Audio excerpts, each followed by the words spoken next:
தமிழகத்தில் டிசம்பர் 31ஆம் தேதி வரை மிதமான மழைக்கு வாய்ப்பு இருப்பதாக சென்னை வானிலை ஆய்வு மையம் தகவல் தெரிவித்திருக்கிறது.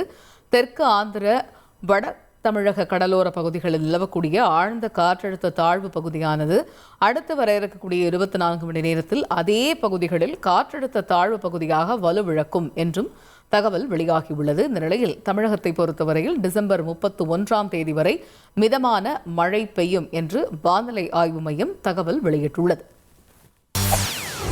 செய்திகளை உடனுக்குடன் தெரிந்து கொள்ள உடனே சப்ஸ்கிரைப் பண்ணுங்க.